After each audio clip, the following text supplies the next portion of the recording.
বিদ্যুতের দাম বাড়ানোর প্রস্তাবে নতুন কৌশল নিয়েছে বাংলাদেশ বিদ্যুৎ উন্নয়ন বোর্ড পিডিবি। শুধু দাম বৃদ্ধি নয়, আবাসিক গ্রাহকদের বিদ্যুৎ বিলের ধাপ পরিবর্তনের মাধ্যমে অতিরিক্ত আয় বাড়াতে চায় সংস্থাটি। প্রস্তাব কার্যকর হলে কম দামে বিদ্যুৎ ব্যবহারের সুবিধা হারাতে পারেন বিপুল সংখ্যক গ্রাহক। একই সঙ্গে বছরে 2 বার বিদ্যুতের দাম সমন্বয়ের প্রস্তাবও দিয়েছে সংস্থাটি। বর্তমানে আবাসিক গ্রাহকদের মধ্যে 50 ইউনিট পর্যন্ত ব্যবহারকারীরা লাইফলাইন গ্রাহক হিসেবে বিবেচিত হন। এরপর 75 ইউনিট পর্যন্ত ব্যবহারকারীরা বিবেচিত হন প্রথম ধাপের গ্রাহক হিসেবে। এই পর্যন্ত দাম সহনীয়ই থাকবে। তবে 75 ইউনিটের বেশি বিদ্যুৎ ব্যবহার করলেই গ্রাহককে বাড়তি দামের আওতায় পড়তে হবে বলে নতুন প্রস্তাব করেছে পিডিবি। কি হয়েছে? মিনিস্টার ফ্রিজ কিনে হাম্বা জিতেছে।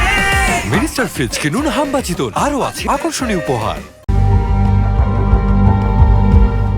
এখন যারা 76 থেকে 200 ইউনিট পর্যন্ত ব্যবহার করেন তারা দ্বিতীয় ধাপের গ্রাহক হিসেবে বিবেচিত হন এবং বাড়তি দাম দেন। তবে পিডিবি সেটিকে পরিবর্তন করে 0 থেকে 200 ইউনিট পর্যন্ত করার প্রস্তাব দিয়েছে। ফলে 75 ইউনিট পর্যন্ত কম দামের সুবিধা আর পাচ্ছেন না অধিক বিদ্যুৎ ব্যবহারকারীরা। অর্থাৎ যারা 75 ইউনিটের বেশি বিদ্যুৎ ব্যবহার করে তাদের প্রথম 75 ইউনিটের জন্য বাড়তি দাম দিতে হবে। পিডিবির হিসাব অনুযায়ী শুধু এই পরিবর্তনের মাধ্যমেই বছরে অতিরিক্ত 2657 কোটি টাকা আয় হতে পারে। বর্তমান নিয়মে 200 ইউনিট ব্যবহারকারী একজন গ্রাহকের প্রথম 75 ইউনিটের বিল হয় প্রতি ইউনিট 5 টাকা 26 পয়সা এবং বাকি 125 ইউনিটের বিল হয় 7 টাকা 20 পয়সা। সেই হিসাবে 200 ইউনিটের মোট বিল দাঁড়ায় 1294 টাকা 50 পয়সা। কিন্তু নতুন প্রস্তাব কার্যকর হলে পুরো 200 ইউনিটের হিসাব হবে দ্বিতীয় ধাপের দরে। এতে বিল দাঁড়াবে 1440 টাকা। অর্থাৎ শুধু ধাপ পরিবর্তনের কারণেই বাড়বে 145 টাকা 50 পয়সা।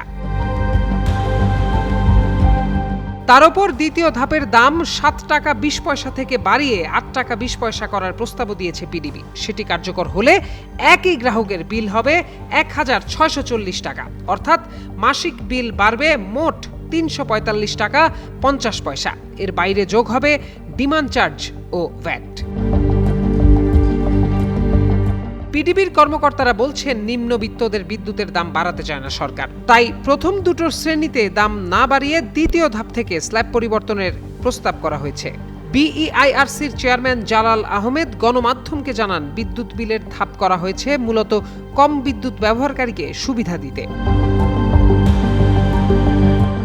বিদ্যুতের দাম সমন্বয়ের জন্য গত 3 মে বিইআরসিকে চিঠি দিয়েছে বিদ্যুৎ বিভাগ। এতে বলা হয়, চলমান মধ্যপ্রাচ্য পরিস্থিতির কারণে বিদ্যুতের পাইকারি ও খুচরা মূল্যহার সমন্বয়ে গত 27 এপ্রিল সিদ্ধান্ত নিয়েছে মন্ত্রিসভা কমিটি।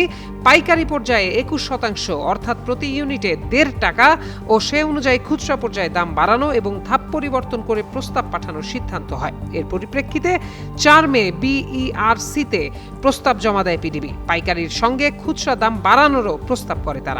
মঙ্গলবার এমন তথ্য দিয়ে একটি প্রতিবেদন প্রকাশ করেছে দৈনিক প্রথম আলো। প্রত্যয় দাস, যুগান্তর নিউজ।